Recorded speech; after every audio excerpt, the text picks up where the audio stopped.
Hello and welcome to the Andy Plex, the show where we talk about films we love with creatives, hear their journeys, and just get down to business unpacking these things.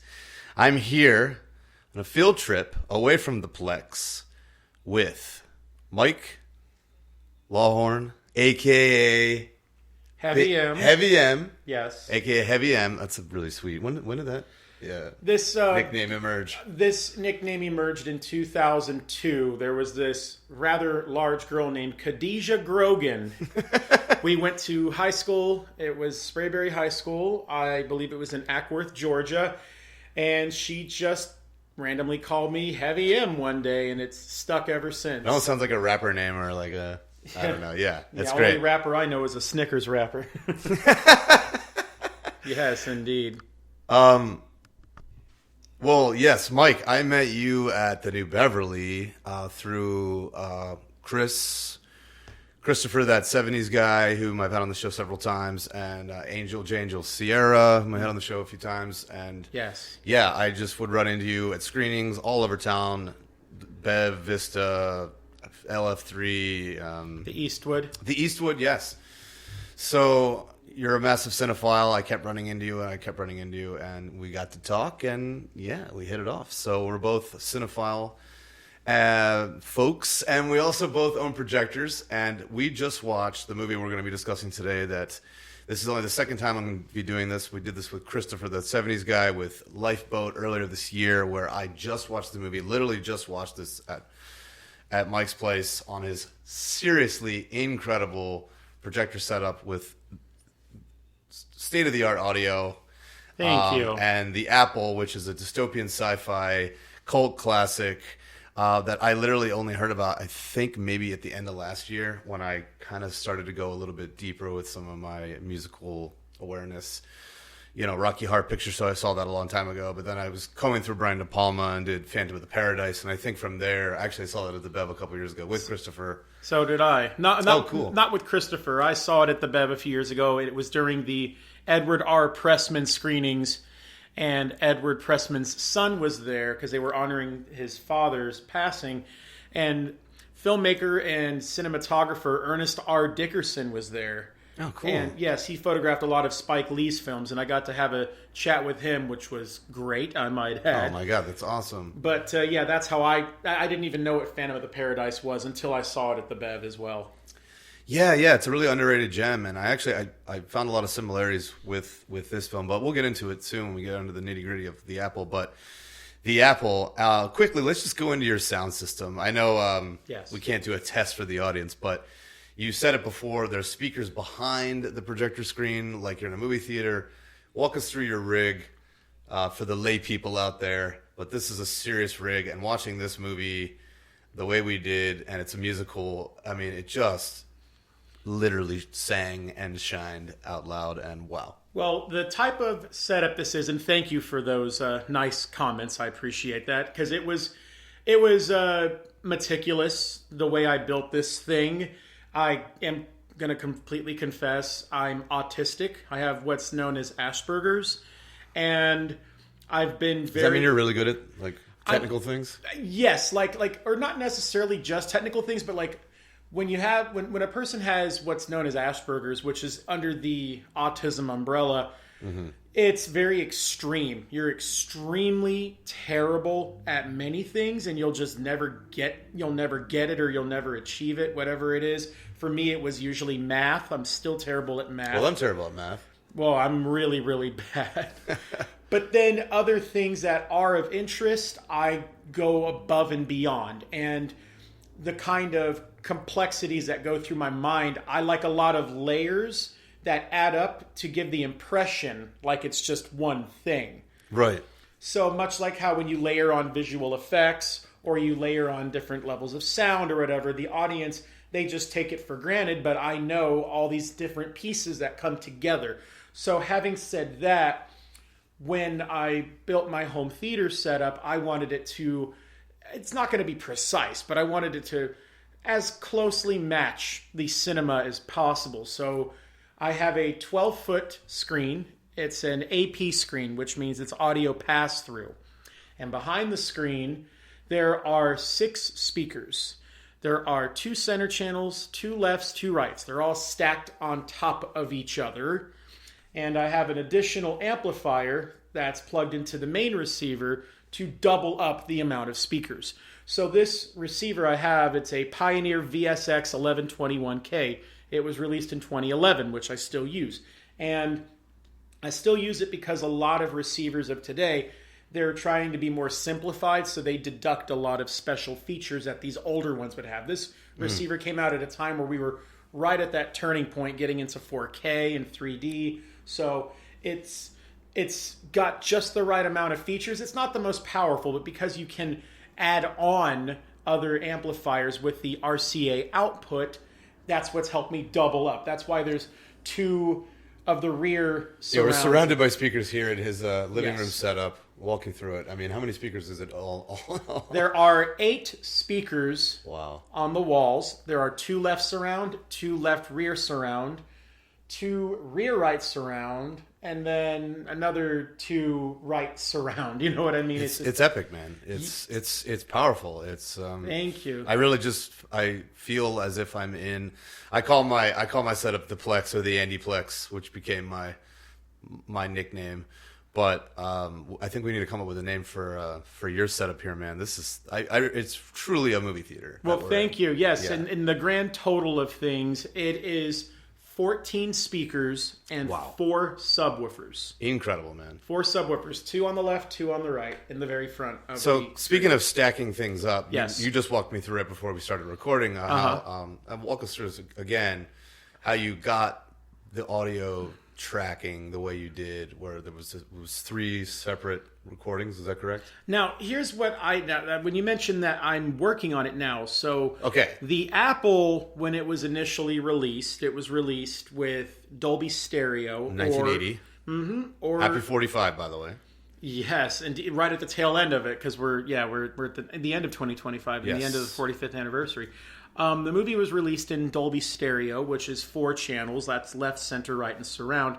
But a lot of prints were also just mono that were mixed down from the Dolby Stereo mix. Right. In fact, when I've seen the Apple back in April at the New Beverly, it was a mono print, unfortunately. Everything was locked into the center channel. It was a little tinny. And then, strangely enough, when I saw it at the New Beverly, I mean, not the New Beverly, I already mentioned that one, the Academy Theater at in the Ted Mann screening theater. It was also Academy Museum, yeah. It was also mixed in mono, which was really weird, and it was on DCP. And what's interesting is the DCP digital print looked like it was struck from the 35 because it had the same splice marks, the same damages. Oh, that must have just ripped it right from there, huh? Straight up, yeah, that's what I'm thinking. And yeah. With the way the Apple is on Blu-ray that you've recently heard, it's based off of its original stereo mix. So what I'm working on is a 6-track custom mix of this movie. So how I mentioned with the RCA output, that's how you can double up your left channel, your center channel, things like that. So what I did is I took my audio recorder, which records in stereo, and I plugged up the RCA to a headphone jack size output. So that way that would be inputting onto the microphone, the headphone jack input, and the output would come from the RCA. And I turned off all those special filters and settings and equalizations and stuff. So the Apple, I had to play it 3 times. I played it and I recorded just the front, left, and right stereo, marked that down, and then played it back again, just the center channel, got that, and then played it back again and got the left and right and the surrounds. And what's interesting is to mark it, what I did is I took the audio track and I put this big, loud beep noise at the beginning and at the very end. So that way, when I would edit it on the computer, like how you would clap to mark something. Slate, yeah. That's it, slate. That way I could take the left, the right, the center, the left surround, the right surround, and match all the same beeps or the same slates so that everything is synchronized. And I'm still working on a custom 6-track mix.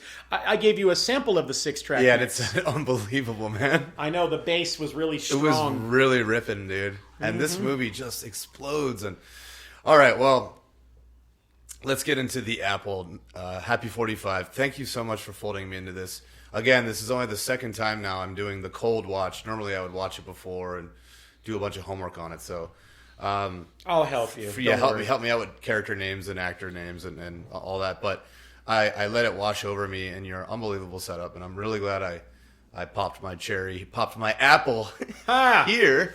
Got to the core of the apple. Got to the core. It wasn't a bad apple. It wasn't a poison apple. It wasn't a bad seed. It was, it blew me away, man. I've swallowed worse things. I know it's, and also this is part of the Heretic series, which I started with Christopher, That 70s Guy as well, where we actually defended the movie Exorcist II, The Heretic. Yes, and that was a really good podcast. Oh, thank you so much. Yeah, that was really a lot of fun. That was my introduction to you, as a matter of fact. Oh, cool. Yeah, I'm really proud of that one. Solid movie. The director's cut far improves. Amazing. It far improves. I think it's gotten better with age. It doesn't deserve the bad rap that it gets, but don't let me tell you about it. You guys should listen to Andy and Chris's That 70s Guys. You should listen to that, because Chris especially breaks it down far better than I could ever. But trust me when I say, give the movie another chance. The director's cut, that is. I agree. It helped it. Yeah, it's a much better watch. Well, yeah, but continuing the tradition of taking a movie that is underappreciated, unsung. Obviously, this movie has gotten a cult following. It played at the Bev, which it's getting shown, but it's not quite on the Rocky Horror Picture Show level, even on the Phantom of the Paradise level. It's very niche. It's very niche, and it has I think it's hovering at a 4.3 on IMDb, and I don't live or die by these numbers at all. I've given up. Yeah, personally. Yeah. I mostly don't pay attention to it too much, but at the same time, I'm like, I am happy when movies that I really like get 7s, 8s, 9s. Absolutely. 9s are kind of impossible, but so when I saw this at a 4.3, you wanted to do it. I said, let's do it. I was pumped, seeing it here, hearing it here, unreal, man. I mean, this was what a treat. So I loved it, man. I thought this movie was frankly amazing. It is. It's so good. It's lean. There's no fat on it. Not an ounce of fat on this damn thing. Flies. It flies. I couldn't believe the ending snuck up on me. I was like, this is the end. Boom. Anyway, there's so many elements of it that blew me away. The visual immersion, obviously the audio, the music was great. I mean, I'm going to be blasting the score, the soundtrack. I mean, the songs were bangers. I mean, it kicked ass. I'll give you a copy. I ripped it from vinyl, actually. Oh, did you? Oh, I'll take it. Oh, thank you. I'll gladly hook you up with that. So Mike. Yeah. Walk us through your intro to this movie, how it grabbed you, and when you took your first bite of the apple. Well, here's what happened. It was 2017. I had watched the Cannon documentary, the Electric Boogaloo Cannon documentary. Oh, yeah, right. And they were talking about all of the Cannon productions. I haven't seen this thing. Oh, it's phenomenal from start to finish. And when I saw the little clips from this movie, I was like, what is this tacky, trashy looking film? I must see it. What are we doing here? I must. And I just, after a while, it just kind of left my conscious. I'd forgotten about it. And then living out here in LA, I remember getting my monthly Beverly catalog. And then it said The Apple. It was getting a midnight showing. And I was like, wait, that's that tacky movie that, it was from the Cannon Group. It was like their first big, major film. And I heard all these stories about how when Monaco screened it in Toronto, or is it Montreal, one of the two, people were given complimentary copies of the vinyl, and they hated the movie so much they threw the vinyls at the screen, and they got stuck in the screen. And and that the movie was just so bad, and it was right up there with the other two musicals from 1980, Xanadu and Can't Stop the Music with the Village People. Yes, because all three of those had come out, and they were all just completely trashed, and they essentially, well, at least deemed bad, quote unquote. Right, the Apple didn't, but apparently Can't Stop the Music and Xanadu is what inspired the creation of the Golden Razzies in 1981. Oh, apparently, I could be wrong, but anyhow. I was sitting outside of the theater. I waited for a very long time because at the Bev, you got to fight for your good seats. And I sat out there for a good 5 hours to see this movie. I said, I don't care, come hell or high water, I'm going to watch this. I'm getting a good seat. I'm getting in. Exactly. And I was there with Chris. I was there with Angel Sierra. And it was so funny because Love much like how you said you walked into this blind, I essentially did as well. I didn't want to watch any trailers. I didn't want to see anything. Yeah, I saw no trailers. Yeah. And it was hilarious. Fun little story. Chris will hate me for telling this, but he was trying to give me little clues of things I would like about the movie and stuff like that. And he was wearing his cowboy boots. They were, almost knee high. They were the real tall ones that he has. And when he was singing the song "Coming to Me," and while he was singing that song, a roach was crawling on the ground. It crawled up his boot and into it. Oh, and I said, "Chris, you got a roach in your boot." He's like, "I don't see no roach." And then all of a sudden he's moving around singing the song. I'm like, "I'm telling you, it's in your boot." He takes off his boot and there goes that roach crawling on the ground. But it kind of fueled his frenetic dance energy, I guess. Pretty much. And he's like, "Why would you do that to me? Why didn't you tell me?" I was like, "I did tell you." I was trying to tell you. That's good, Chris, actually. He's going to hate me for saying, but that was a spot on. I love Chris, and actually, you said Xanadu. He was just on the commentary, I believe. He is on the commentary. Of the new Blu-ray, right? Or the new 4K. Correct. Which is so cool. I confess, I haven't seen Xanadu in so long. I've seen bits and pieces. I refuse to watch it unless it gets a theatrical release around here in LA. Okay. I'll see it that way. Well, maybe Christopher can put something together and get the magic going. He's been doing that at the Eastman. Our friend Sean. The Eastwood. The Eastwood. The Eastman. Eastman Kodak? Yeah, Eastman Kodak. Eastwood. Thank you. No, you're all good. Very much. Which is when you and I reconnected earlier this year there. That was a great night. It was that double feature of The Ghost in the Darkness and The Edge. Yeah, that was awesome. And I actually hadn't seen The Edge. Oh, wow. Prior. Yeah, I'd seen Ghost, but... Well, they're getting The Edge at the Academy Museum in January 2026. So nice. And I believe they're also getting The Ghost in the Darkness as well. But great doubleheader. But yeah, this movie, man, the things that leapt. I guess for me, I'll just talk about the things that leapt out at me, and then maybe if you want to talk about the things that leapt out at you as well, and first off, actually, wait. When you said you'd only seen it this year, I was like, that's kind of blown away. How many times do you think you've seen it now? Well, when I get hooked on something, I go a little too crazy. Me being the obsessive person that I am, I immediately got my hands on the movie. I'm ready to watch it again.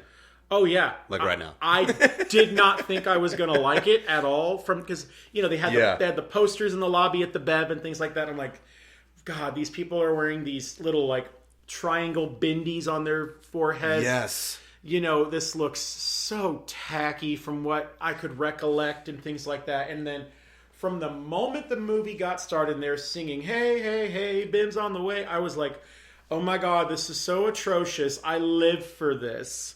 Yeah. And then once we got to the musical number, Life is Nothing But Show Business, and then you've got Shake, this, super twinky black queer man with glitter on his head and rhinestones on his teeth. Every orifice. And then he gets smacked in the face by Mr. Boogaloo, and Mr. Boogaloo blinks at the camera. I'm like, I'm hooked. Yeah. You've got me. This is my movie. Yeah, you're it. No, I felt the same way. I was immediately struck. Like, this is awesome, man. And it's junk food, but it's weird. It's junk food that you just can't stop eating. And to answer your question, sorry that I stopped you there. Oh no, go ahead. Ever since I got my hands on the movie, and in the subsequent 8 months since I saw it, I've probably watched this film in its entirety well over 20 times. It's awesome, man. I've seen it theatrically twice also now. And I have the soundtrack on vinyl. I've ripped the vinyl to FLAC, so it's it's lossless. I've enhanced it to try to get as much of the crackle and stuff out as I could. And I have the soundtrack. It's literally on my phone, the soundtrack. I even have my own playlist of it and everything. Oh, here it is. Yep. The whole thing. Yeah. And it's beautiful. But yeah, I really do. I did not think this movie, it's hard to say exactly what the movie is exactly about. It just is. You just take it for what it is. I mean, I see a lot of similarities with other canon films in this one in a lot of ways. For example, have you seen Breakin', the 1984 breakdance movie, Breakin'? Yes, I did. One time. I need a refresher, but yeah, okay. But there are certain elements... 2 years later. There's certain elements in this film that very much borrow from that. For example, in the movie Breakin'... What year is that one? 1984. Okay. And in Breakin'... So Breakin' really was influenced by this? Well, I don't think it was influenced by this, but like there's certain plot elements that I'm saying that are very similar.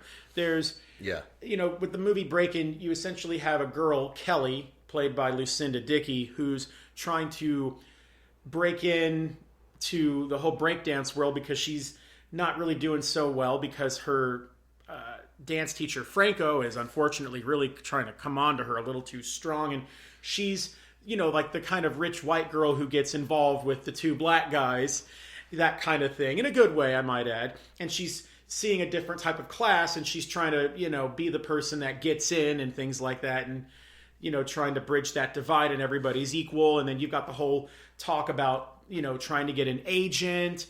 And then you've got the whole ending of the movie with the camera swirling around the characters as well as everything's come to a close. Yeah. Same thing happens in The Apple. They're talking about how Mr. Boogaloo's just an agent. And then what happens when he takes the BIM mark off of her head at the end of the movie when Child of Love gets sung? They embrace, and the camera goes in a 360 as well. Right. And just like with Breakin', also under 90 minutes, very short, no fat on it. So lean. Super quick. There isn't a boring moment to be had because... No, it doesn't overstay its welcome. Well, It never lingers. I spoke to Sam Furstenberg, who directed Breakin' 2, Electric Boogaloo. Oh, cool. And Sam Furstenberg, for example... He told me that Menachem Golan was always saying 90 minutes or less, no more 90 minutes. Because you got to think, if the movie's only 90 minutes or less, you can have at least 5 screenings. Right. You know, you could have a 1, a 3, a 5, a 7, and a 9. Easily. Right. Perfectly. And that was, you know, the rule. So a lot of things, for example, with... More screenings, more money. That's it. Because, you know, it was the early 80s. You know, you probably didn't have... That was when the multiplex was blowing up. We didn't have 18 and 20 plex or even 30, you know, like at the Orange 30 in Anaheim. Right.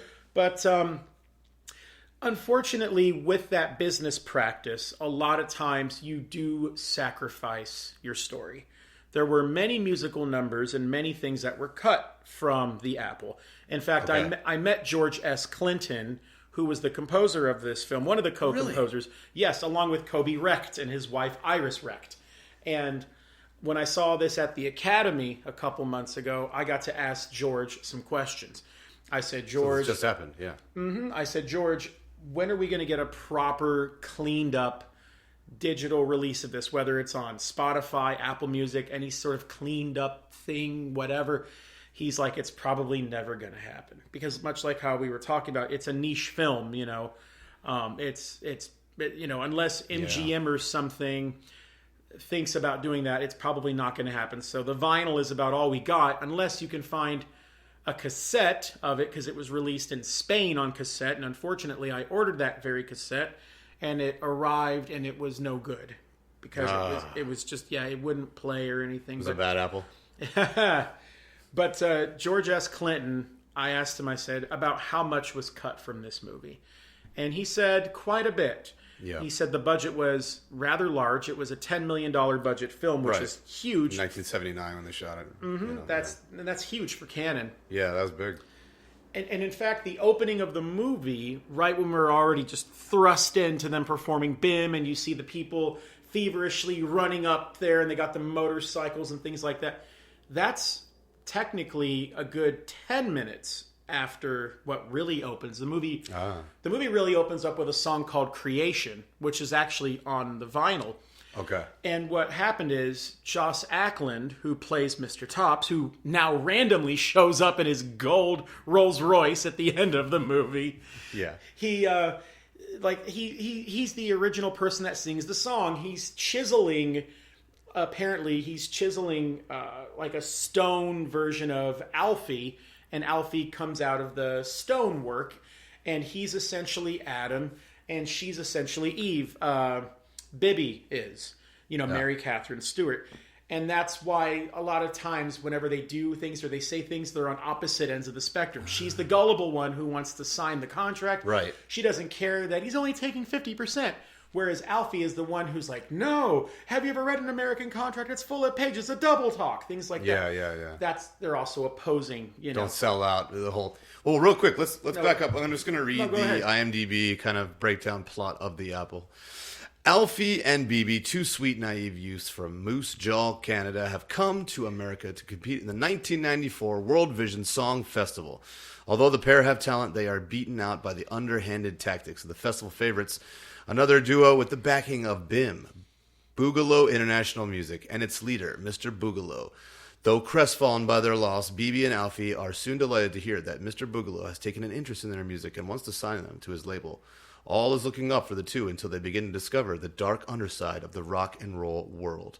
Now, right away we meet this. We're in this control center. We're cutting back and forth between the stage, this massive arena. I got other movies like The Running Man, which we just got a new one. Like this kind of future dystopian media machine. Anything like the year 2025, it's not even funny that we're basically in it right now. But I was thinking about Escape from New York a lot. Even the little bit of Mad Max and the dystopian look of the cars, and they're driving around, and like the rich guys that own everything are just like they have the money to throw and become this army. There's like a Gestapo force, very authoritarian arm of the government. Which, again, just saw Escape from LA the other night. A big John Carpenter fan. I know you are as well. Of course. With him in attendance, and that was really epic. And I mean, he kind of called like authoritarian Republicans and ICE and all these things. So right now, this stuff's kind of hitting really hard. And you control the media. He controls the media. Controls the truth. Or he's essentially quote, unquote, the devil. Yeah, Boogaloo is essentially the devil. Appears. What a cool character. Let's talk about him for a second. What a cool character. What's the actor? Wladek Szebal. He was I didn't recognize him. He was a Polish actor. He was most well known for being in, I believe it was Dr. No or Casino Royale. Oh my God. I think it was Dr. No. He's the one that plays chess, if I'm not mistaken. Dude, I was like, maybe he looks like a guy I know, but okay. He's the best character in the movie. Okay, yeah, I'm pulling him up right now. Born in 23, died at 92 at age 69. From Russia with Love, Kronstein, and also Casino Royale, the 1967 one with Peter Sellers. That's what I'm Les thinking. Chiffres, assistant. So yeah, okay, that's funny. He did 2 Bond movies, but yeah, From Russia with Love. Not Dr. No. Also Red Dawn, Burchenko, 84. That's the first thing. That's actually the most known for thing on IMDb. Anyway, yeah, what a character. He reminded me of the kind of media mogul from Phantom of the Paradise, even. And there's a whole Swan. Yes, thank you. And if anything, there's a kinship. Obviously, there are these larger than life like rock operas, the outfits and the look and the kaleidoscopic, psychedelic elements were great. The musical, but also that they were about kind of the music industry and the media machine that uses that and how it influences that. And so the two lovers, again, their names, I'm forgetting all the names already. Not Alfie and Bibi? Or are you talking about, because Dandy and Pandy. Oh, right. But Alfie and Bibi, basically, Bibi says, you know what, I'm going to kind of sell out and, I want to make it, and basically goes with this media machine. And then he's left on the outs. That's why she's dressed the way that she is, because he basically takes them to hell. Because when she's signing the contract, nothing happens. But Alfie, who's again, he's the yang to her yin. He sees all the bad, the lights going out and everything going dark, and then the room shakes apart and everything, and Mr. Boogaloo gets covered in papers and stuff. And then once we have that happen, and they get into like Dante's Inferno-esque or whatever, kind of vision of hell. You've got the bit with Boogaloo, who's got, and it was his idea, by the way, Wladek Szebal, who had a singular horn. I noticed the one horn. One horn, not 2. And then Bibi's... And then the glittery beard, which was amazing. Oh my gosh, come on. Can we do this for Halloween next year? Oh no, you can. Come on. It's an iconic look, but let's be real. It looked like, first time in drag. But it was really cute. I love it. I'm not going to lie. The glitter beard is everything. The glitter beard is my favorite thing I've ever seen. Yes, you were saying. We could do a whole podcast on that, which we should. No, but that's why, like, whenever they go down to hell, Bibby's got on, the flowers and everything. She's meant to be all pretty and cutesy and things like that. And, Bibby, and I'm sorry, that's why Alfie has the loincloth on. They're meant to look like Adam and Eve because, according to Catherine Mary Stewart, forgive me, in the Electric Boogaloo documentary, she said that this was supposed to be Menachem Golan's his version of Tommy, as it would be, and they. Oh yeah. And that's the thing. Who, and that's what I'm getting back to with the Ken whole Russell. With the whole fact of cutting the movie down so much. Right. This whole opera and religious allegory for, like, even the way the movie ends, you have the hippies who are the ones that get raptured and saved, and they go to heaven, while the authoritarian people, like you mentioned, with the shields and nightsticks, they get very Gestapo. Yeah, they get left behind. It's funny you say Gestapo. The movie was shot in Munich, but oh wow, yeah. I mean, the one guy literally had like the leather, like Gestapo gray jacket, where it comes down past the knees. And then I was thinking about Judge Dredd, even with the helmets. Yes, so I feel like this influenced things and was influenced by things, but yeah, I mean.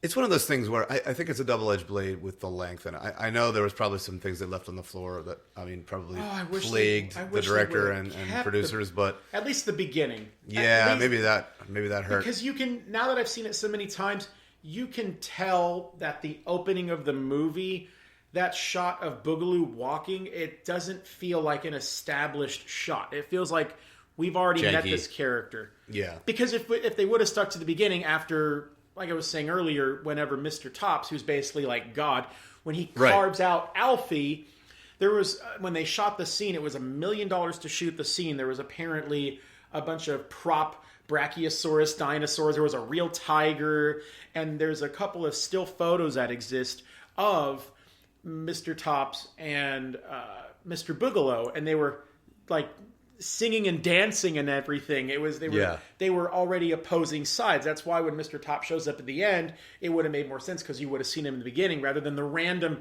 Doe Machina, however you use that term. Deus Ex Machina. I know. I definitely got that. And they drive into the they walk into the sky with the clouds rolling behind them. What's the car that comes in? Oh my God. I think it's a Rolls Royce. Yeah, it's a Rolls Royce, like an ethereal, translucent, transparent, angelic Rolls Royce, shiny in gold, and it rolls in. But honestly, it to me, that was the icing on the cake. Oh, yeah. And yeah, they ascended. The randomness really sells it. Yeah. And I was like, wow, they somehow managed to top themselves. Now, this is my first viewing. It's hard to say if, maybe that beginning part, but I'm a fan of 90 minutes. I really am. I think... I don't mind that either. I think we've lost... And look, there's plenty of movies that are awesome and they're like 3 hours long, And Oppenheimer was awesome. I loved it. But there's so many movies I think that just go on a little too long, and even with comedies, and I love Judd Apatow, and I'm not like... I knew you were going to say Funny People. And, yeah, exactly. I knew it. You didn't have to say the title. But yeah, even even like Knocked Up or whatever, it was like 2 hours. It's like, it used to be, comedies were 90 minutes, maybe dramas were 2 hours. Now, I'm not a fan of rules. I'm a fan of breaking them. There shouldn't be rules. But I love a tight 90. Naked Gun this year, which was a true sequel, not to get off topic, but like it was 88 minutes again. Like 84. 84, you're right. No, 82. It's amazing. Right. And it gets in, it gets out, it's punchy. Comedy should be probably quicker and get out. But that's the thing, though. If you have a bunch of scenes in a movie, even if they're about a minute long or even 2 minutes long, it can technically feel longer. For example, today I watched The Exorcist, one of the many Exorcist ripoff films called Beyond the Door, which was made in 1974. I've heard of that one. Yeah. Never saw it. It wasn't the greatest thing I ever saw, but here's the kicker. It was only 107 minutes long. The original Exorcist movie is like 2 hours and 15 or something like that. Tell me how the original Exorcist, which is technically a longer film, feels shorter by comparison. Right. Because when you have a bunch Pacing. when you have a bunch of random stuff all, cobbled together, it even if the movie isn't 2 hours long, if you have so many things that don't really connect, drags. It drags. It's kind of like how Inglourious Bastards. It's almost 3 hours long. It feels like it's just 2 hours long to me. I know. That's a great example, yeah. And we go to the Church of the New Beverly, which is owned by Tarantino, and I love that movie. And his films have a way of flying by, and this one flew by too. I could actually have stood a little more. I mean, I definitely could have stood the beginning, but then you run into the danger of then ramming other things in, and then ramming other things in. I think there is an art of figuring out a way to get it to 90. Especially when it's something so kind of crazy, because I feel like if you overstay your welcome with something like this, then you're like, all right, I'm done. Well, at least... Of course, it was panned anyway. Well, at least this much. Okay, in the third act, from what I've been told by some people, and this was what someone told me at that Academy screening that I did, there exists a print that's either... No one can confirm if it was either locked back up or stolen.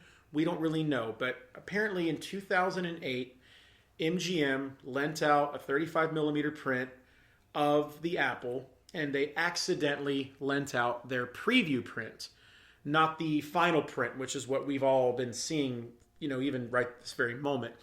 And the preview print, it was all mostly the same, except two major things. During the song Coming, that sequence, it was slightly more extended. When Alfie breaks free from Pandy and he's walking around and he's looking in other rooms with all the psychedelic kaleidoscopic images, he comes across more nude people. And apparently, and I noticed this in the screening version at least, whenever he busts into that room with all the green lighting and he's like, "Baby," and she's like, "Who are you? Go away." Apparently, there was a moment where her bare breasts were shown, because there's an abrupt cut in the music after Alfie looks at Bibby, and then immediately Alan Love, who plays Pandy, he's the one with the big crazy hair. Yeah.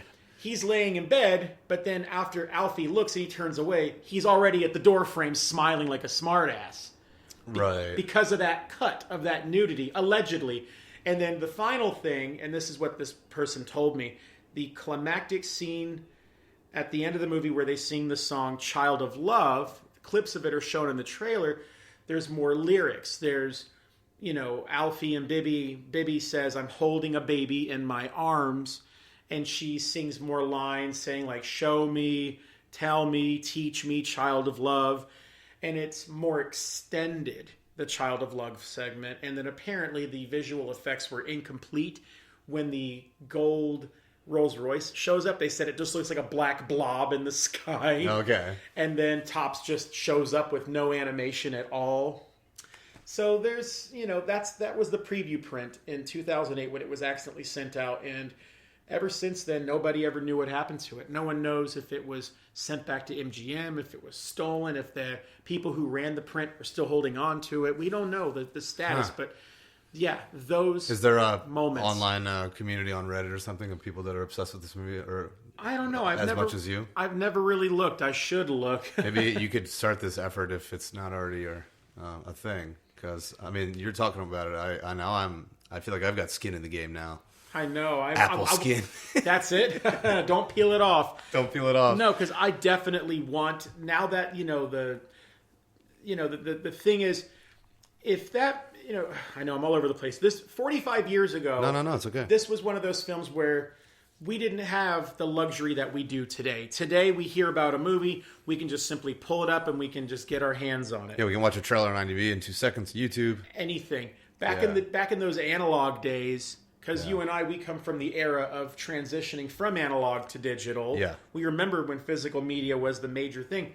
Right. We had to hope and pray that we could find some video store that had one of these titles. Right. And we could only know about it from a friend of a friend. And because since we didn't have so much connectivity, we would just, I guess, subconsciously forget about something. We'd move on to something else. Yeah. We'd focus on the movies we had on our VHS collection that were on Rolodex. Correct. But yeah, something like the Apple, it apparently just, it never really caught on until now because of the exposure. Right. Just like Tommy Wiseau's The Room. Do you think if social media hadn't existed, that movie would probably still be lost to obscurity? Right. Yeah. Hi, Mark. Oh, I did not hit her. It's bullshit. I did not hit her. I watched that movie on a plane and I was losing my mind. I was laughing so hard I thought I was going to die. I still need to see that in theaters one of these days. Oh, yeah, same. That would be great. And then we had The Disaster Artist, which was really fun to do both. James Franco did a phenomenal job. Such a good job. I'm still mad at him, though, because Tommy Wiseau, who he was doing his impression of, James Franco won the Golden Globe, and he couldn't even let Tommy Wiseau say a few words. Remember Tommy Wiseau tried to go up there? cut him off. He does. He's like, no. I'm like, bro, you just got... Let him talk, man. Yeah, you got a Golden Globe based off of the very man that's in front of you. Life and story and project. And I don't mean to, be a dick against Tommy Wiseau, but let's just not kid ourselves here. Unless it's by some divine miracle, he's never going to go back to the Golden Globes. Yeah. You won't catch him there unless the Academy wants a joke. Room 2, cruise control. That's it. Oh, wow. Oh, you're hilarious. I live. No, but you're right. I mean, I actually like talking about how movies like this and through streaming and then the internet and people can talk about it, and then, subreddits and whatnot, people can shed light on kind of obscure gems that you said it was a $10 million movie. Do you know kind of roughly how it performed? I didn't look any of this up. I heard somewhere that it barely... I can check. I don't even think it made we can look it up. I don't even think it made its budget back. It just... Yeah. Because I was talking to someone who is a big fan of movie musicals, and they were around at the time in 1980 when the movie was released, and yeah, they said that it just kind of came and went. Yeah, I don't know exactly how much it grossed in the end. I've never been able to find out the exact number. But I just do know that it had a $10 million budget, and that's just about it. Yeah, it was not a hit. But yeah, I mean, there's numbers to track now.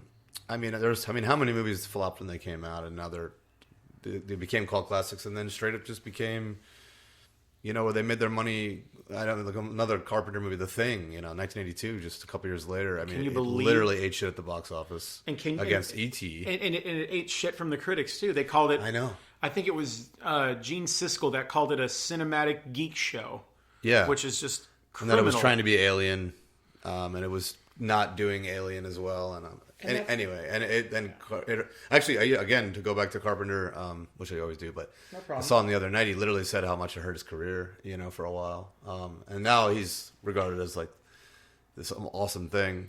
But yeah, I mean, literally, like, it's crazy that you can make a movie like The Thing, which I regard as one of my favorite movies, and I think it's phenomenal. It's his best film. It's his best film, yeah, and one of my favorite movies ever made. Country Mile. Yeah, it's so great, and the fact that it could be considered. So, I mean, with streaming and the internet, and thank God, we have access to these things now, and we can. I mean, we're spoiled rotten in here in LA. We can go to New Beverly and see this on the big screen, and I'll definitely catch it next time around. But movies like this can get notoriety and can get the due that they're deserved. So, and this is the Heretic series. So, for you, what do you think this movie? And we talked about how awesome it is, how fun it is, but there must be something. You called it junk food earlier, and in a good way. In a good way, but I think this movie has a lot more going on than just being a fun, glitzy ride. Because it's well shot, it's well lit, it's well acted, the songs are great. But there is something at its core. You just can't explain what it is. But it has such a powerful story about... It has a soul. It has a soul about, I mean, obviously the devil and, selling out, the contract with the devil. There's substance being a music to this mogul. movie. Yeah, there's substance to it. And I think, as artists, here we are in LA, there is this kind of like the business versus the art and the push and pull therein. And, we get to see, one person going the route of selling out and then the other person being outcast. And then the reclamation and rectification of finding out and, basically, the man's name again was... Alfie. Alfie goes into, basically, becomes an outcast, like becomes homeless. He's got his mom, but... And then he starts to drink alcohol. Starts to drink, which he doesn't do. Yep, he says he does not drink alcohol. Drinking the poison. And the apple itself is what? The apple of, like, the Garden of Eden, right? Right. Like, original sin, Right, and then being cast out of Even the apple itself, if you Eden. notice, half of it's green, half of it's red, too. It's not one color. Yeah, there's an actual apple, and they're drinking out of it, and it gets you messed up. Well, something like that. And what's interesting to note as well, because much like when you watch a good comedy and you notice something you didn't pick up the last time, in typical canon fashion, I noticed they use a lot of the same actors. They recycle. Yeah, so you many pointed people. that out to me. Well, just like in the beginning of the movie when they're driving by with those weird, bulky, tacky motorcycles, all those motorcycles show up in the dance club. The Mad Max motorcycles, yeah. Yeah, they show up in the dance club whenever Mary Catherine Stewart is performing Speed, my favorite song from the film. And it's also George S. Clinton's. I asked him what his favorite song from the film Okay. That was the second question. I said, what is your favorite song from the film? Nice. And he said it is Speed, and that is my favorite song. Hell yeah. You guys clicked. We did. Really nice guy. He's from Tennessee, real sweet. And I got a picture Amazing. with him, actually. It was really cool. Oh, cool, man. That's rad. The thing is, I even asked him, I was like, did you take any part? He goes, yes. George S. Clinton, the composer, he plays Joe Pittman from the Daily Post. He plays the one guy in the beginning of the film with the gold mustache and the big bushy hair. He's the one that you see sitting on the lap of Ashley whenever they're singing the song You're Made for Me. And the person in the chair spins around, and the guy with the big fuzzy hair who looks at him, he's like, ugh, because it's two guys in the chair. Yeah.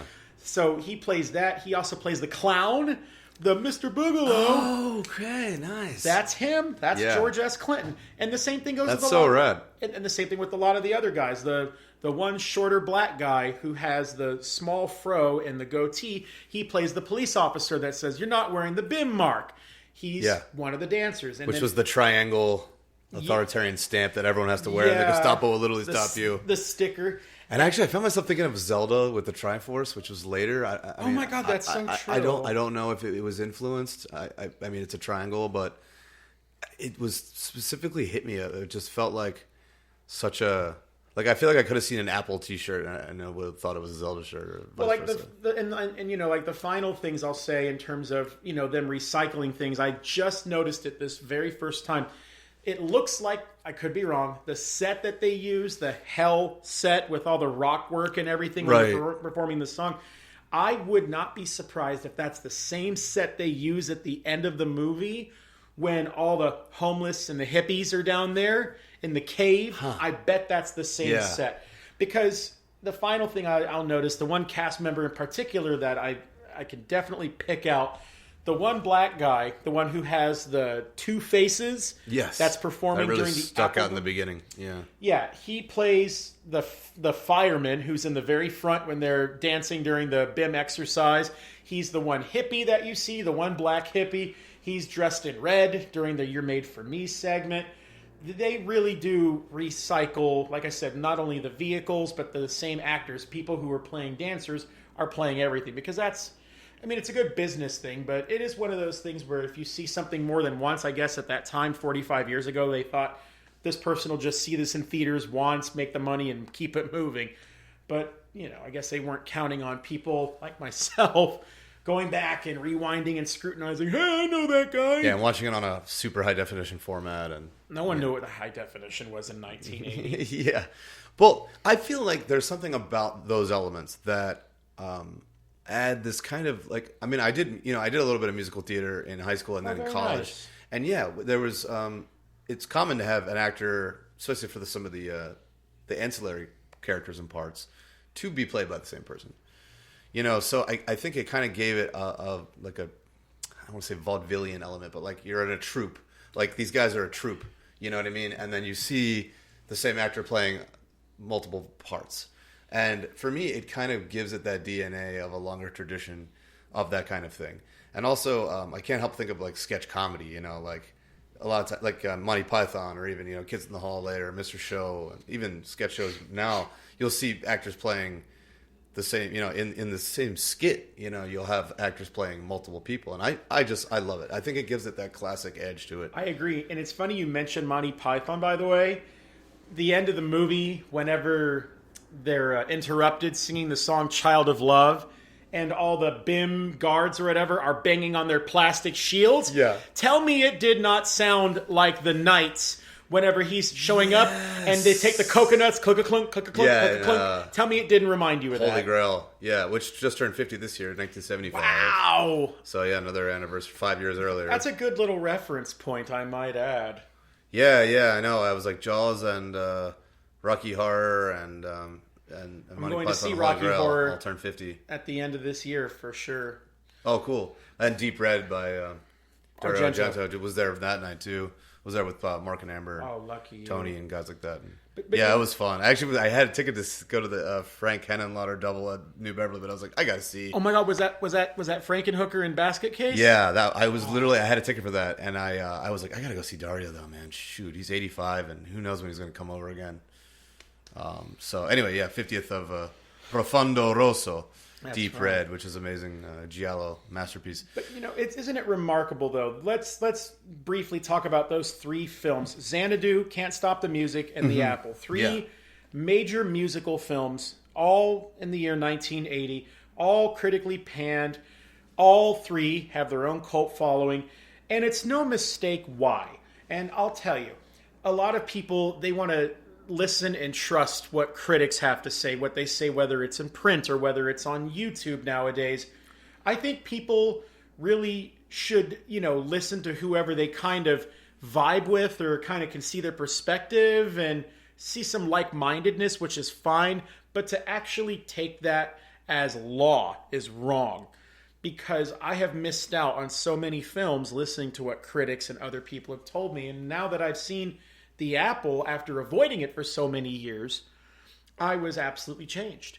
And you could see, especially with all three films, no matter what you say or what you think, and I'm speaking in hyperbole, I'm not speaking about you personally, obviously, you can see the hard work and the dedication. Oh my God. Anybody who has ever worked on a movie, something as simple as an actress pulling up in a driveway with her mom opening the front door, standing on the porch, the daughter says, okay, Mom. Okay, Mom, I'm coming. No, I gotta go. I'll call you back. Bye. Hi, Mom. And then the girl walks up to the porch. Something as simple as me describing that, something that could be 10 to 25 seconds on screen, can take one whole day to shoot. Yeah. So then you look at something like The Apple, which was shot on film with anamorphic lenses, which means you have to have more lighting. Oh, right, yeah. It's a big production. And not to mention, you've got that big, wide letterbox frame, so that's more real estate. Yeah, You have to really... those super wides with all the actors, like in the dance numbers. I mean, right, like that. All the lights in the world you need for that. Exactly, like that one dance number, Life is Nothing But Show Business. Yes. To think about all the choreography, because it was choreographed by Nigel Lithgow, who is the choreographer for American Idol, I believe. Or So You Think You Can, or Dancing with the Stars, something like that. Anyway, Wow, didn't know that. Cool. You're good. It's stunning. But yeah, that's the thing. And not only It's is incredible. it stunning, but to set all that up and to shoot it on film, you don't have the mercy of digital photography. Take like after we take do after today. take after take. Yeah. Oh, we didn't get it. It's like, oh shit. Or it's like you have to pray Right. and hope that something doesn't come out overexposed or Yeah. You don't. something. You can't just see it right away. You gotta hope, right? You go to photochem and you could see get that the prints and those actors, like I mentioned, the ones who played multiple roles and everything.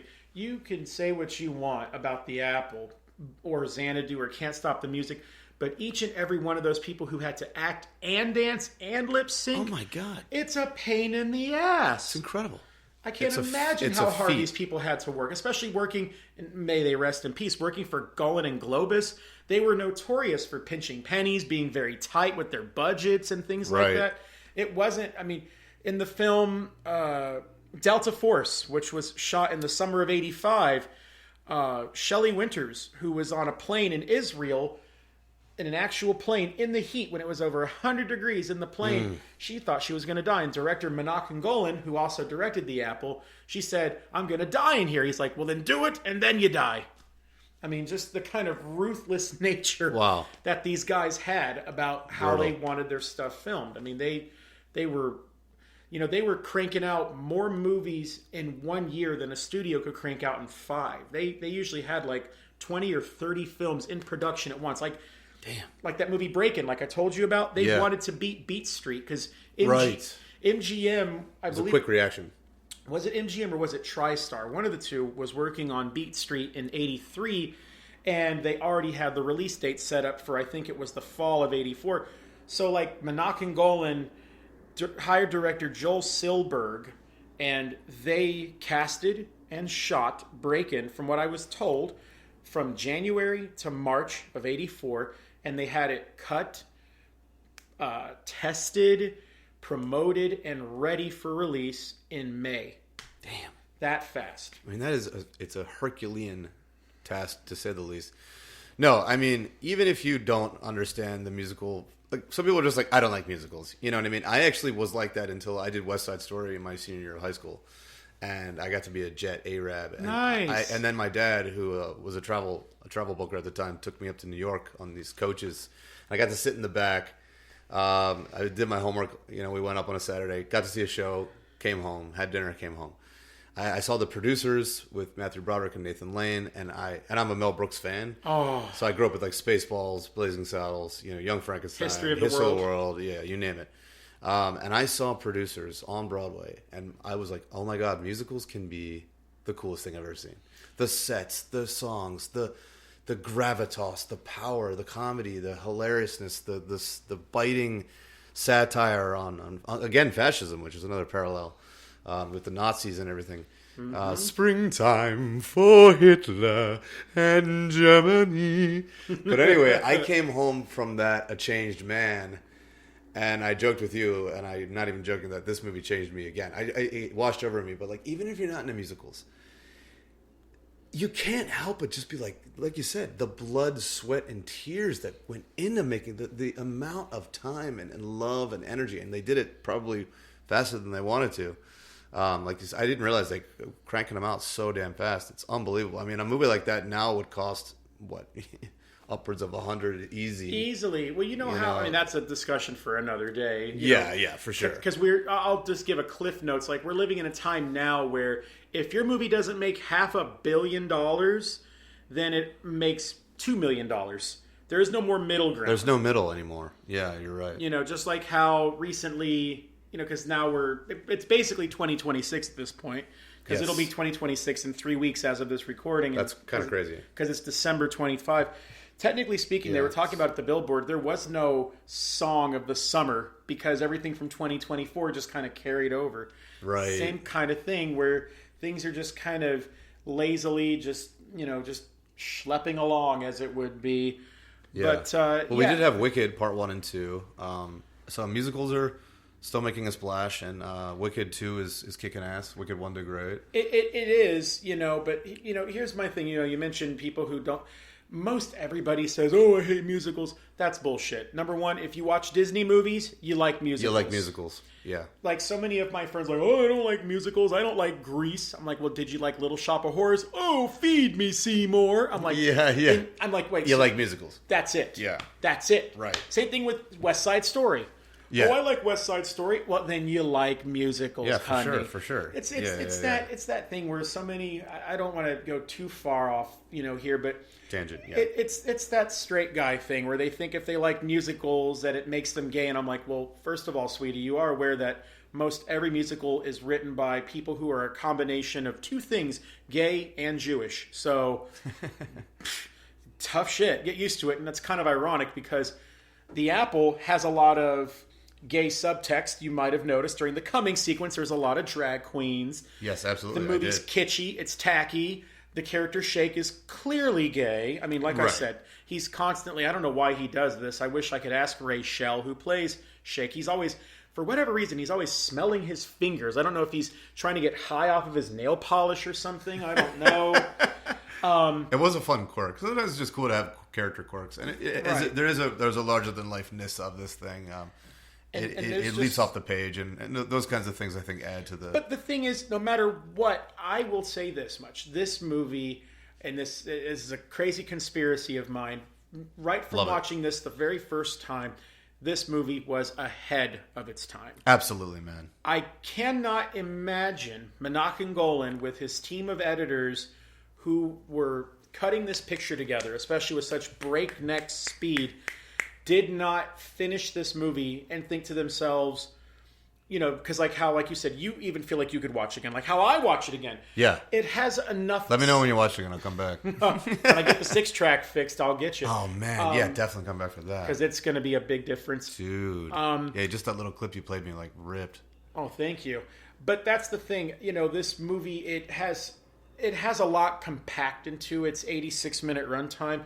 But even though it's jingle jangle, whatever, it has this very Moorish vibe, this energy about it. And those are things that make a cult movie what it is. The biggest sin a movie can make is to be boring. You can say what you want about the Apple. You can call it loud, brash, tacky, silly, ridiculous. I mean, come on, the dialogue.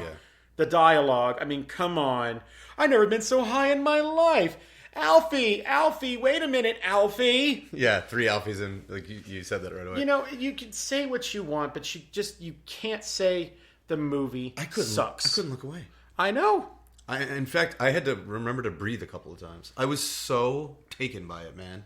It's a journey. Awesome, dude. It is, and I wish that. And I feel like the tackiness of the dialogue was part of its language, part of its nomenclature. It has a charm to it. Yeah. You couldn't help but love the characters, though. But what's worse is even now, 45 years on, I feel like only places that have widespread repertory cinema, like New York and LA and Texas and Colorado, only those places I feel may have this niche market. Mm-hmm. I mean, hopefully with this podcast that we've done, it opens up and has enticed and piqued the curiosity. Because everybody I've shown this trailer to this movie, who are movie fans and who are musical fans, they're like, I don't know what this is that you're showing me, but I'm interested. I want to see this. Yeah, I'm piqued, yeah. I wish that the powers that be at MGM Amazon could understand that this movie now has cult appeal. It has fans. I mean, I'm sorry to bash another musical that I'm about to mention. I mean, it's not like Grease 2, which... To me, never saw that one, actually. It's got some decent numbers. Cool Rider by Michelle Pfeiffer is fabulous. But other than that, it doesn't have the same Moorish appeal that the Apple does. Like, for the longest time, my favorite, what's called So Bad It's Good cult movie was Showgirls. Oh, I love it. And I had the same feeling. I saw Showgirls in 2010 at the Enzion in Maitland, Florida with my friend Corey. And again, same kind of thing. It was NC-17. My parents clearly would not let me see that movie. I remember it being advertised heavily. Oh, yeah. Strangely enough, also an MGM title, I might add. Oh, okay. Right. I saw it last year at the Academy Museum. With I saw it at the Geffen. Yeah, I was there. Oh, yeah, Chris was there? How did we not run? Oh, no, you guys saw it back in 2023 then with Elizabeth Berkley. Was it 2 years ago already? Jeez. Where does the time go? I know. It's also going to be playing this month in December at the Bev. Another midnight at Showgirls will be there. Oh, let's go. It was at the cemetery as well. Hollywood Forever. See what I mean? Like, yeah. But we're in LA. We're spoiled. But you see, that's the thing. Movies like The Apple, there are people who live in cult circles in other parts of the country. Like people in places like Georgia, Virginia, Tennessee, Nebraska, Nevada, things like that. Yeah, Christopher just went over to Pennsylvania with Mark. The Music Box Theater. Yeah, the Music Box. See what I mean? It's actually not too terribly far from where I grew up. He flew into Philly. It's the airport I fly to go home for Wilmington, Delaware, which is just a little south. See, I just hope it's happening. Spreading. There you go. I just hope something like The Apple, which obviously has substance, it has so many fun things to it, and even its cult status, I wish it could be something like the next Rocky Horror. In fact, both times I saw The Apple, people were taking stickers that they ordered off of Etsy. You can order BIM marks off of Etsy. Okay, a little triangle. Yeah, or even if you can't do that. Which the Gestapo will stop you if you don't have it on in this film. There you go. Or in this world. They'll give you a ticket. Yeah. You can simply just get stickers and just cut them diagonally and make your own BIM marks. Okay. Maybe you and I need to open up a BIM market. A BIM market. A BIM market. That's there hilarious. You go. Or just like an Apple sub, culture. I mean, Etsy's a real thing, man. You can find anything on there. It's awesome. Absolutely. Yeah, you can. It's gonna continue. Yeah. No. This movie ripped. I loved it. I can't wait to watch it more times. I already feel like you said, maybe the junk food element is like, I want another bite of the Cheetos or the chips or whatever, But I honestly think it has a lot more in its core than first meets the eye. I really think it's a layered, textured film that deserves. It certainly is a candy apple, that's for sure. Candy apple, shiny, maybe not healthy, but it still tastes really good. I think it has a lot of good messages. And, Absolutely, that need to be heard. And the fact that it has so much, in my opinion, especially being a person who is admittedly queer, the fact that it was ahead of that's one of the things that makes it ahead of its time is a lot of the queer characters, the queer subtext, and things like that. Sure. Not necessarily. I mean, obviously it's straight characters, but especially with the character Shake, and then the fact that people who are gay or queer in the film, whatever you want to call it, they're not treated as outcasts. They're still kind of treated as equal or whatever. Because whenever Alfie shows up at the party during the coming segment, and all those drag queens are like, "Hi, I'm Connie. I saw you on the Wonder Vision. You were terrific," and things like that. Yeah. No one was like, "Ooh, gross. He's gay." Right, or, "Oh, it's a drag Yeah, they're queen." like, "You kicked ass. You were awesome." Yeah, and then even the hippies, which were like the outcasts, like you said at the end, they kind of shepherd us into the third act, ascension. They're depicted as oh man, I love the like Gandalf looking like leader of the hippie leader guy. That's Joss Ackland. He plays Mr. Tops as well. Oh right, he plays dual roles. That's right. Yeah.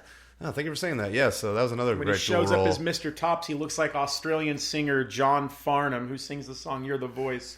He does, especially with that distinctive haircut and his white outfit. And I'm telling you, if you can ever find The Apple showing at a repertory theater, no matter where you are in this world, I guarantee you're going to have a great crowd. People cheer at the end of certain songs. They laugh and clap at certain lines of dialogue. I mean, come on, during the BIM segment where everyone has to do the National Fitness Hour, you see a guy who's having surgery and he starts to dance, and then he clutches his chest and falls back down dying of a heart attack. Yeah, that was so funny. Come on. That was amazing. But the ending... It's so funny. Yeah, it's awesome. I loved it, man. Oh, well, let's wrap up with, you're a podcaster. Let's talk about your podcast. How do we find you?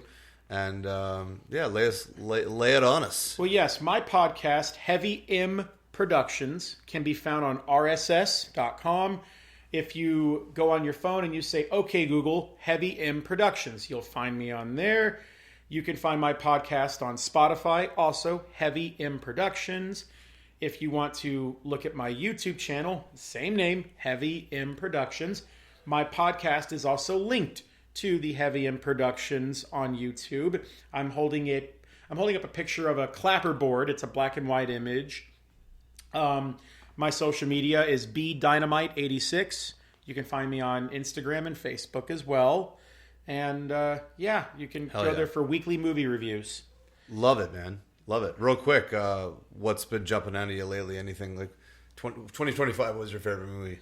So far, my top 3. That's the best way I can put it. Yeah, that's tough. That's tough. Still, currently, my number 1 is Sinners. Same, man. God, I loved it. Sinners is my number 1. My number 2 choice is The Long Walk. Loved it. Number 3 choice is Magazine Dreams. Which I haven't seen that one. Phenomenal. Okay, Magazine Dreams. I gotta check that one out. Number 4 would be Weapons. Loved it. And number 5 would be No Other Choice. Haven't seen that one either. Okay. That new Korean drama film with Byung-Hong Lee. Oh right, yeah, I haven't seen that one yet. Okay, cool, awesome. Mm-hmm. That's great. So check them out online. I'll have the links I'll have all the links written out on my description of the episode. But dude, this has been so cool. Thank you for having me over. Your amazing setup here. Your cinephilia wet dream here, which we've taken to the next level with The Apple. Absolutely. And I look forward to having you on my podcast later on when we talk about why the cinema is the perfect arena and breeding ground for conflict. I love it. Because trust me, it is. I've already got my first episode out with Chris, that 70s guy. So, hell yeah. Go. Who's an Andy Plex alum as well. And Mike, thanks so much, man. You too. This has been rad. The Apple, everybody. Mike, thanks so much. You're welcome.